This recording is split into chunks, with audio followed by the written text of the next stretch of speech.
Guess who's back filming videos at ungodly hours of the night? Is it 1:20 in the morning? Yes. Am I gonna film this video for the next 2 hours?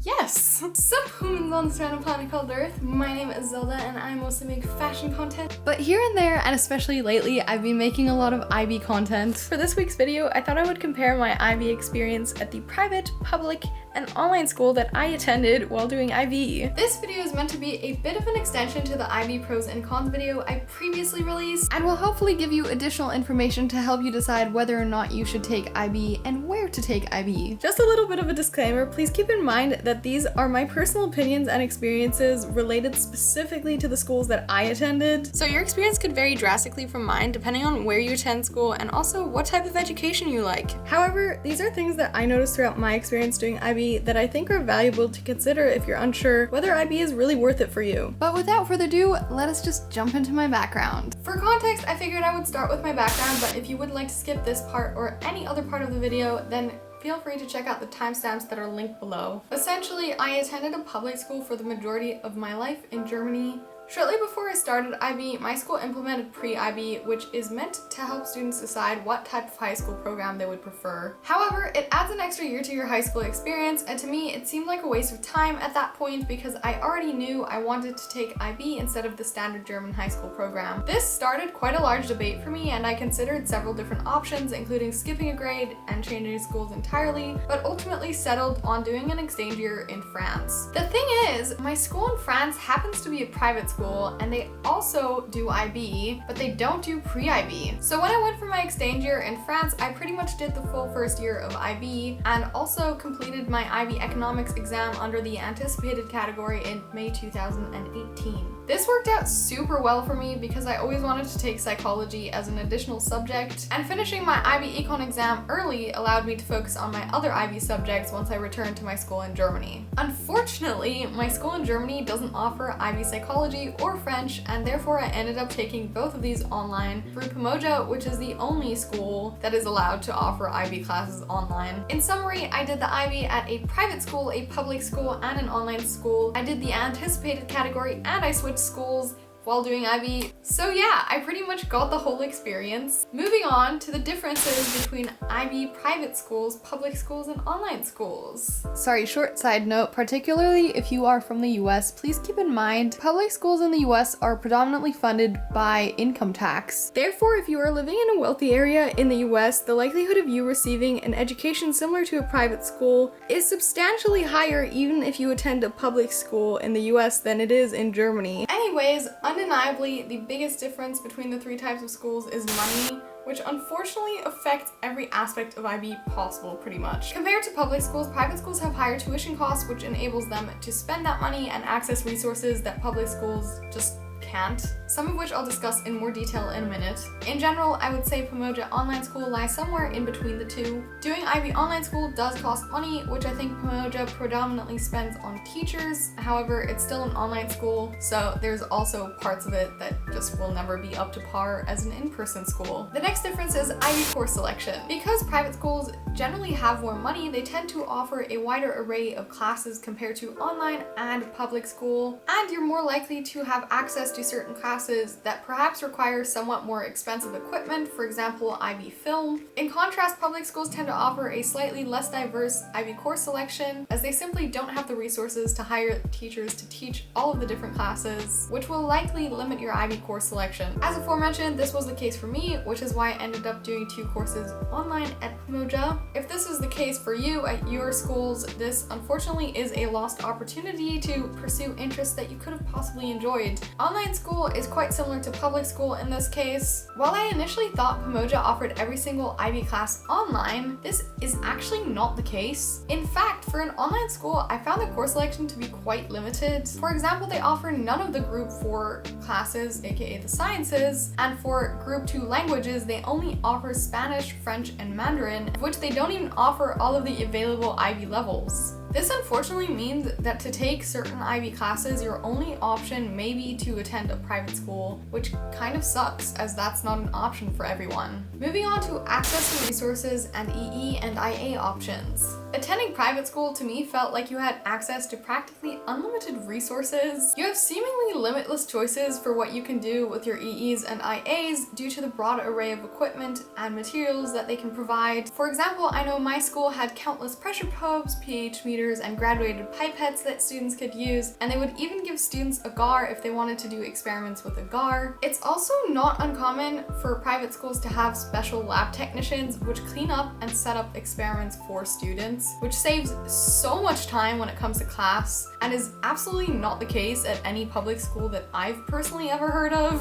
Furthermore, when it comes to secondary sources, all of the private schools I know of subscribe to some form of database that allows students access to a bunch of research papers and journals, which is very, very handy. This makes it incredibly easy for you to find secondary sources for homework and your IAs, and overall reduces the amount of time required to find answers to your questions a ton. Just a quick tip here, but if you do attend a public school that does not have access to these types of databases, you can save yourself literally dozens of hours of time if you can get the university login from a friend or a sibling of yours. I know I say this all the time, and it's because it's so valuable and I realized it too late. So I'm passing it on to you guys who hopefully won't make the same mistake. But just about every university provides their students with free access to a wide array of the top journals and databases around the globe. And all you need to get into that is a university login for the most part. Anyhow, since teachers at private schools are also typically quite well trained, you can also choose just about any IA or EE topic you would like, as teachers are actually able to provide you with proper feedback as they tend to understand what you're doing. In contrast, a lot of the students at my public schools struggled coming up with IA and EE ideas, particularly for the sciences, as my school simply didn't have the resources or materials required to measure a lot of the variables, therefore significantly limiting your IA and EE options. Personally, I would have loved to do my extended essay in one of the sciences. However, after discussing it with one of my teachers, we realized that what I wanted to do simply wasn't feasible with the materials available in my school, and I was better off just choosing a different topic. This conversation was completely normal, and literally every one of my friends who wanted to do a science extended essay ended up not doing a science extended essay, as my school's resources simply limited extended essay topics too much. While reduced resources don't necessarily result in decreased marks, it definitely increases the likelihood, particularly for the experimentation and personal engagement marking criteria in the sciences. This is because while you may notice certain flaws in your methodology, you may not be able to correct them all, as you simply don't have the equipment. And therefore, you, for example, will probably not be able to develop the most effective methodology. The lack of materials also often means that you may have to adjust your schedule, which may increase the amount of time you have to spend on your IA, possibly increasing overall stress levels throughout IB. For instance, my school only had one pressure probe, and because several different students required it for their IAs, they ended up having to conduct a lot of their internal investigations outside of class and schedule around other people's schedules to ensure that no one else was using it while they needed it. Your IA and EE topics may also be limited by the aspect that your teachers may not always fully understand what you're doing, and therefore you may not get the advice that you need to score well. While personally I had an absolutely epic math teacher who was the best person to get my class through IAs at my school, I know another class at my school was not as fortunate because their teacher firstly wasn't specialized in IB and therefore didn't fully understand the IB marking criteria, but furthermore couldn't always answer students' math questions, which resulted in several students switching their math internal assessment ideas literally a week before the final deadline. I do think the reduced amount of resources helped teach students to become a little more creative and use methodologies that weren't necessarily the norm, but that were still very practical. For example, for her biology IA, one of my friends derived lactase from milk instead of using purified lactase, as my school couldn't afford that. Although this obviously introduces a weakness into the methodology, it's still an awesome creative solution, and while this creativity isn't necessarily the most useful when it comes to scoring well in IB, it's definitely a very useful life skill to have that I think a lot of students carry beyond IB. In terms of online school, to be honest, my knowledge regarding IAs and extended essays is somewhat limited because I only completed my French oral and my psychology IA through Pamoja, meaning I can't speak on any of the other courses they offer. The psychology IA doesn't require any extensive secondary sources, so I didn't really run into that problem very much. However, it's worth noting that Pamoja definitely did not give us access to any form of database, which may be more of a problem if you're taking a different subject through Pamoja. The biggest issue I personally faced that's tangentially related to Pamoja's access to resources is that it was relatively difficult to get answers if you had any type of questions related to your IAs, and you would never know when you would receive an answer, which made planning ahead quite difficult, especially when it came to the psychology IA, where you're forced to work in teams, meaning you also have to consider another person's schedule. For example, for some still unknown reason, my team's first psychology IA idea was rejected, so we had to find a different experiment to replicate, which was only approved several days later, which ultimately forced us to postpone experimentation as we only had one single class every week where our schedules overlapped, which made it very, very hard to experiment together. At least for psychology, Pamoja also set a rule that you're only allowed to ask IA-related questions one single time in one single IA session, which I was not aware of until the session had already begun. This wasn't too big of a problem for me because I happened to already have a list of questions that I needed answered, but it was still annoying because you couldn't ask follow-up questions that you didn't clearly understand in the meeting or questions that you only recalled later, which definitely would never be the case for an in-person school. For the French oral, which is essentially the French IA, the biggest problem I had was that I simply did not get enough practice. Practice for French orals occurred maybe once a month, and you could speak for 10 to 20 minutes at most. This makes it really hard to score well on IB if your biggest issue is speaking, which was the case for me, as it's simply not enough time to practice. Moving on to teacher qualifications. Increased funds of private schools obviously means they have more money to spend on staff compared to public and online schools. This is particularly noticeable when it comes specifically to IB training. At my private school, I'm fairly certain that every teacher was sent to the newest training courses whenever they were updated, or if they simply needed a refresher on their material, meaning they always had up-to-date knowledge on how marking criteria were modified and could properly point out mistakes students were making. Many, if not all of my teachers were also IB examiners either in the present or in the past, and one of my teachers even co-wrote one of the IB TOK textbooks. So they really did know what they were doing. Even solely in terms of content, they were all highly qualified with substantial experience in their respective fields. And more importantly, this meant they properly understood the material and could practically always explain the material well. This unfortunately can't be said for most teachers at public schools who simply never got the opportunity for advanced training, or, well, I mean, at least at my public school this was the situation. In fact, one of my teachers actually told me that if they wanted advanced training, they had to pay for the majority of it themselves, since our schools simply couldn't afford to pay the full cost of their training. I'm fairly certain this was a major reason why a lot of the teachers at my school lacked substantial knowledge about the IB marking criteria, therefore also limiting the knowledge they could pass on to students. Some of them were great teachers in terms of content as they understood the material very well, but this was only helpful in a limited capacity if they didn't also understand the IB marking criteria, as that at the end of the day is what you are graded on. Particularly when it came to IAs, I know a number of students who lost a large number of marks, not because they didn't understand the content properly, but for stupid reasons that nevertheless are part of the IB marking criteria and therefore very much affect your grade. In cases like these, what teachers tell you may actually negatively affect your grade even if it was well-intentioned. I think an important lesson to take away from this is that you should not blindly trust everything your teachers say unless they are IB examiners, and even in those cases they can still make mistakes. Or even me, obviously, don't trust everything I say blindly about IB, so do yourself a favor and double check what they say is correct by comparing it with what the IBO says on their websites and all of the other information they publish on all of their websites that is openly available, especially when it comes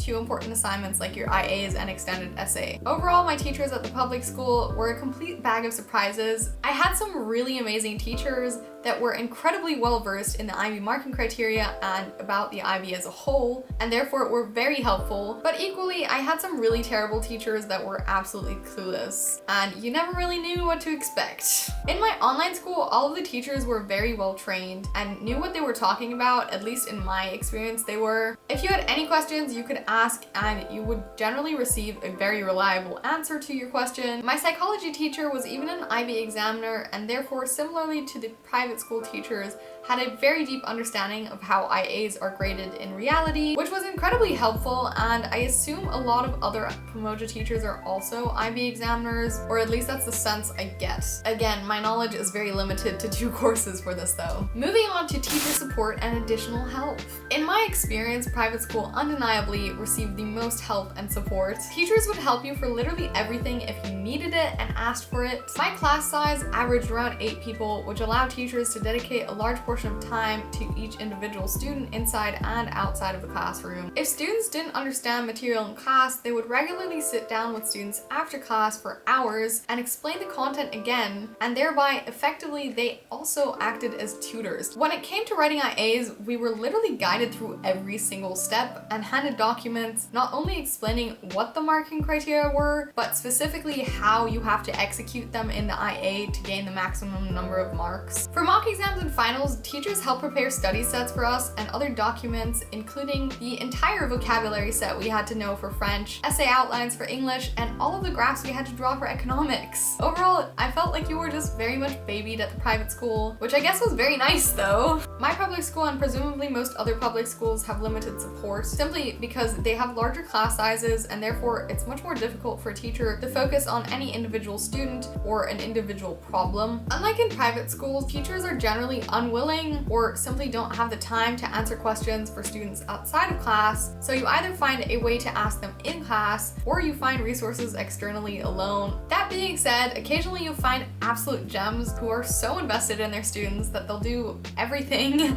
they possibly could to help you out, who will help you more than any teacher at a private school has ever helped me, and will go above and beyond for every single student they have because they care so much about their students' well-being, and in a way that kind of makes up for all of the crap teachers I've had at public schools. The fact that you tend to get less support at public schools definitely puts you at an unfair competitive disadvantage when it comes to IB, which is definitely something to consider if you're debating whether or not to take IB. This is mostly because you are graded on a bell curve and therefore are graded in comparison to all of the other kids in your cohort. The IB is therefore essentially comparing the quality of work of someone who had an obscene amount of support to someone who received little to no support. Either way, at public school you'll probably have to spend more time independently finding resources you need, teaching yourself marking criteria, and also trying to learn the material that you didn't understand initially in class. The thing you gain from this though is a large amount of independence, and also generally I think most students get more efficient at finding what they need faster because you have to do it all the time. So those are great life skills to have in general. In my opinion, Pamoja honestly had the least support of all of the 3 categories. They were extremely good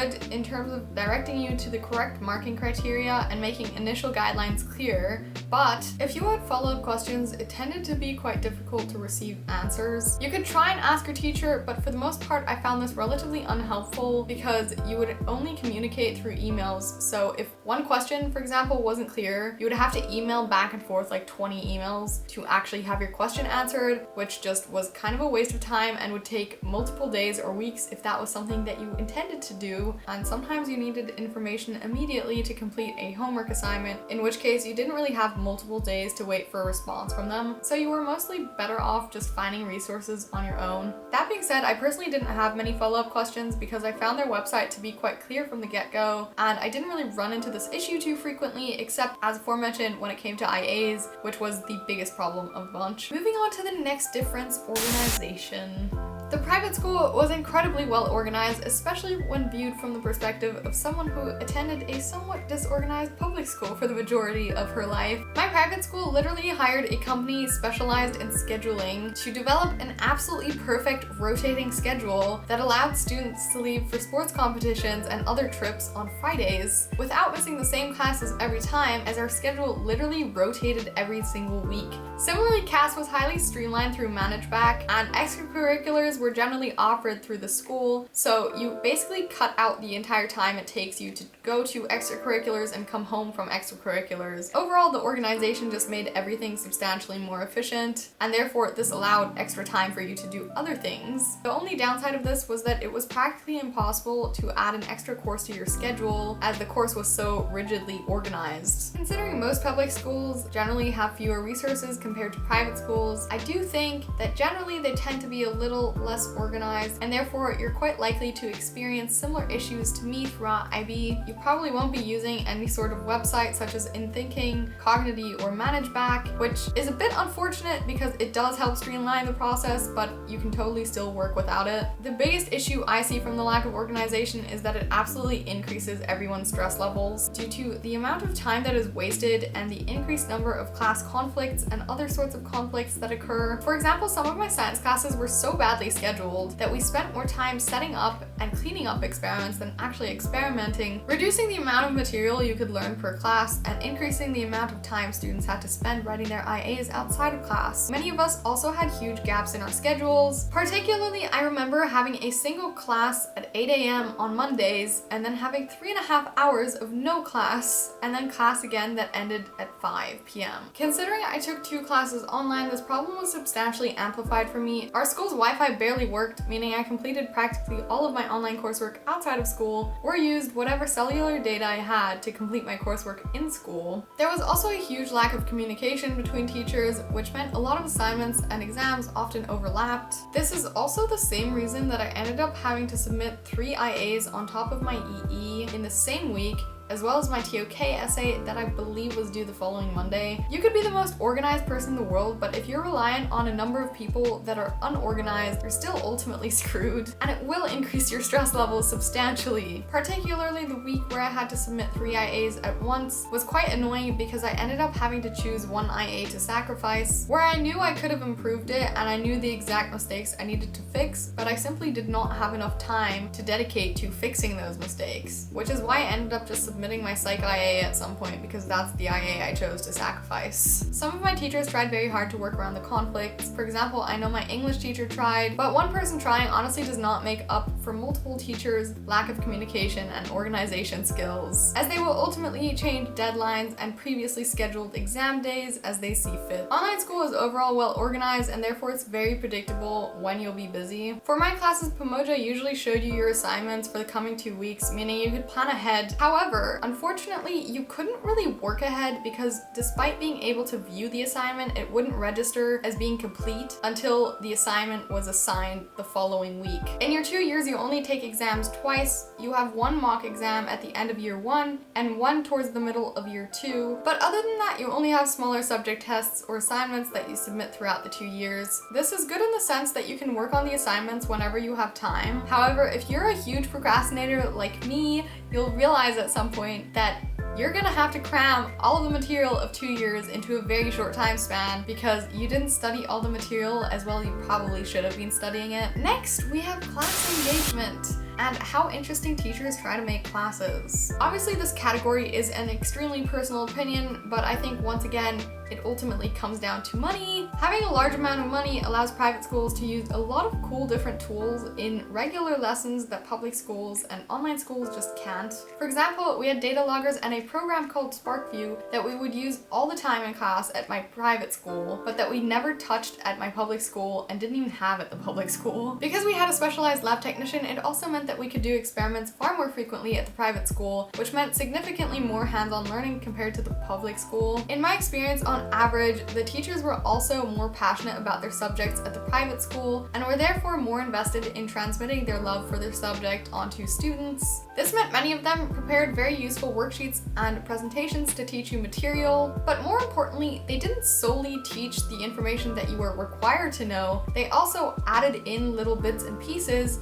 of other interesting facts. For instance, I remember when the CRISPR-Cas Nobel laureates were announced, my biology teacher spent the first 15 to 30 minutes of class simply going over what they won the Nobel Prize for and how it connected to the IB syllabus, as well as how the technology worked, which was super interesting. I think any type of good teacher will do something similar to this, and overall I just felt as though my teachers would do this far more frequently at the private school than the public school, which honestly also probably again has to do with the money aspect. As aforementioned, my public school was very much a mixed bag. Some teachers were very awesome and would also try to transmit their passion for their subject onto the students. For example, I know my math teacher would not only explain one method of answering a question, but she would explain 5 different methods that you could do, some of which were not even part of the IB syllabus, but were entirely valid and would garner you full marks if you used them. And when it came to developing IA ideas, she even suggested several different YouTube channels and websites that were helpful for students to develop their own ideas. Obviously, these types of activities are dependent on teachers actually fully understanding their subjects, which isn't always the case. Many of my teachers would only go through the syllabus point by point or through the textbook front to back. This created a problem because even though you were technically covering every single syllabus point, you were missing the crucial connection between different units, which are often integrated into final IB exam questions. This type of teaching often left students with a good understanding of minor details, but complete confusion when it came to the big picture and how to apply multiple different concepts to the same IB problem. The majority of my classes also felt very monotonous, as they were either just presentations by teachers or giving you textbooks to read and then doing past paper questions. On the plus side, I do think this gave students a larger appreciation for the good teachers we did have. To no surprise, my online school was honestly the absolutely least engaging of all of them. For psychology, at the beginning of the year, they basically gave us an online IB textbook, and every week your assignment for psychology was just to read certain pages of that textbook and then write either an ERQ or an SAQ related to that unit. Occasionally, they would also do weird definition exercises that were honestly a complete waste of my time, or show you some type of video that sometimes was very interesting and sometimes was seemingly useless. Nevertheless, I found psychology quite interesting because the textbook was quite well written and quite interesting in my opinion, and I learned a lot from it. French was similarly repetitive. Each week you received a new set of vocabulary to learn and a number of different very weird tasks. And then there was sort of a cycle between writing essays, writing short answer responses, and having different presentations and unit tests. French was honestly not very interesting, and I don't feel as though it taught me a lot because the resources were not particularly helpful in my opinion. I also felt like my online school just had an insane amount of busy work for no reason. For instance, one of my classmates got an assignment for his economics online class to go and interview business owners and then write up reports on what they said about it, and that was all assigned for the span of 1 week, which seemed like an insane amount of work to do for a tiny unit of microeconomics. I similarly had all sorts of weird presentations, and particularly for French, I had a huge number of useless videos to watch that were mostly just super basic French conversations that you would never actually have in real life though, so they weren't even practical and just consumed an insanely large amount of my time. Overall, I just generally doubt you retain as much information from an online school compared to an in-person school. At least at Pamoja, as soon as they finished covering one topic, they just assume everyone understood it, and for the most part, they don't make connections between units. They do make some attempts to do it, but I don't feel as though it actually helped.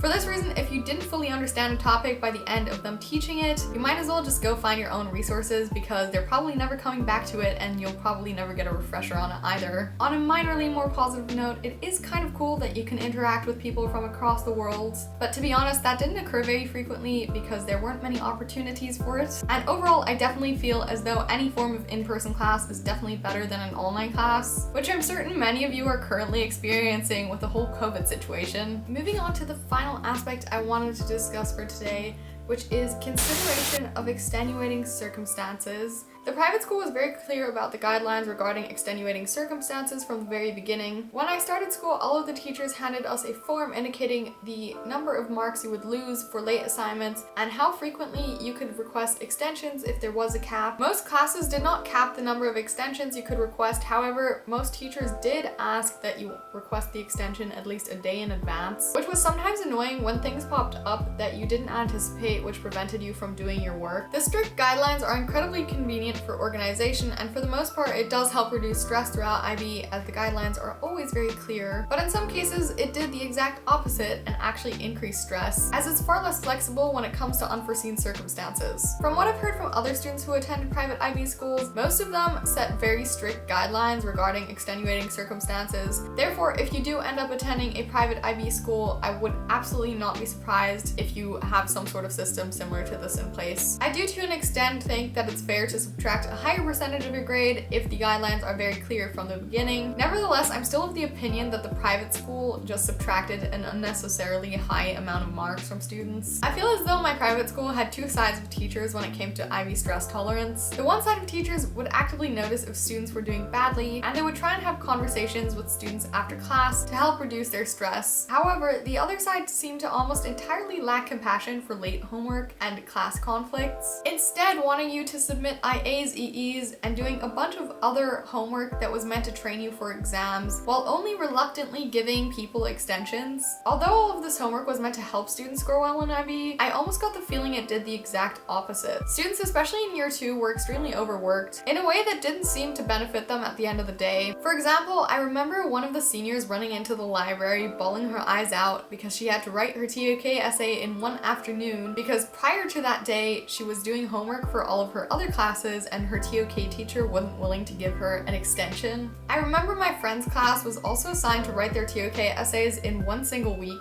and when the entire class went to complain to the teacher because they had multiple other assignments already due that same week, they still did not get an extension. Personally, I understand the benefits of being assigned a bunch of homework and past paper questions to do, as they really are one of the best ways to study for exams. Nevertheless, there is a balance to be had. If you're assigning so much homework that you're sleep depriving students and forcing them to submit homework that is not up to par with what they could have done with a minor extension, you're effectively disadvantaging them with the workload that is supposed to help. A little ironic if you ask me, but hey, I guess every system has its pros and cons. The teachers at my public school were all super understanding when it came to extenuating circumstances, or, well, I mean, they didn't really say anything.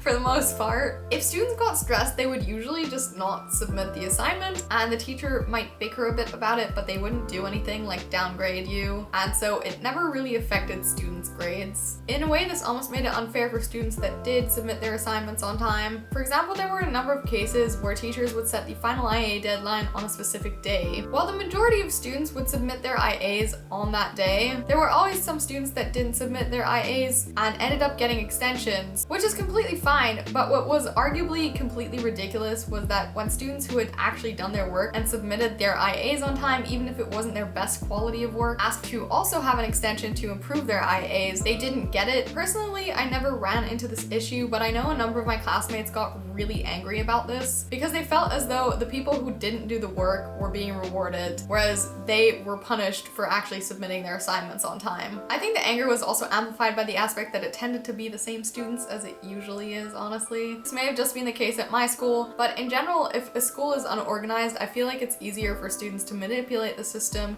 to their advantage if they want to and intend to do that. Therefore, my guess is that this will be the case at any type of school that doesn't have particularly strict extenuating circumstances guidelines. I honestly don't see it as a huge issue, but I know some people get very angry about this, so I thought I would throw it in here. Obviously, the major advantage of doing online school is that you can do your homework anywhere at any time, and therefore I honestly didn't really request very many extensions and can't speak on this topic very much. That being said, online school was a little weird because sometimes you would have class conflicts between your in-person class and your online school, which the online school was super used to though, so they would usually just reschedule something if needed. For instance, they would offer French orals at specific hours that you would have to sign up for, but these hours sometimes overlapped with the classes that you had in person, in which case you could just write the teacher and they would generally just give you a different time. I will say that the one problem with the extensions from the online school was that you would usually only receive a few days or max a week to make up your assignments, and this became quite a big problem when your in-person school was on vacation, but your online school was not on vacation. I clearly remember this one vacation that I went on with my family, and the area that we were vacationing in had very, very sketchy Wi-Fi that practically never worked. So I couldn't really do my online coursework, and therefore when I returned, I ended up having to do 3 weeks worth of assignments for 2 online courses in a single week, which is just a lot of work to do at once. The nice thing was that you could also request an extension the day an assignment was due, and most of my teachers pretty much always granted it. In conclusion, obviously this is only my opinion, but I personally think it's far more worth it to do IB if you attend a private school than if you attend an online or a public school for the most part. This is because the IB grading system effectively compares someone with few resources at a public or online school to someone who has substantially more resources at a private school, and therefore is more likely to produce a higher quality of work. I'm definitely not saying that you shouldn't take IB just because you attend a public school. Like, no, don't think that at all for 1 second. However, I do think you should be very aware of the aspect that you're competing against a bunch of kids that have a boatload of resources that you just don't have. For me, the combination of online and in-person school was also rather annoying because of the massive scheduling conflicts. However, if you exclusively take online courses, I think that could work quite well too, as it allows you more flexibility in managing your own time. And that, my dudes, is all of the thoughts I have on this topic for you today. I know this video was super long, but I hope it helped answer the question, is IB really worth it, by giving you some context about the 3 different types of schools that exist. And maybe also helped you decide if IB is worth it for you at your specific school. If you did enjoy this video, don't forget to like, comment, and subscribe if you feel like it. And if you're interested in watching other content of mine, you can check out any of my other videos here. I would again like to remind you that everything I said in this video were opinions about my specific school, so take everything I said with a grain of salt, or actually with a huge chunk of salt. Anyways, have an epic day and good luck with whatever program you decide to choose. Bye!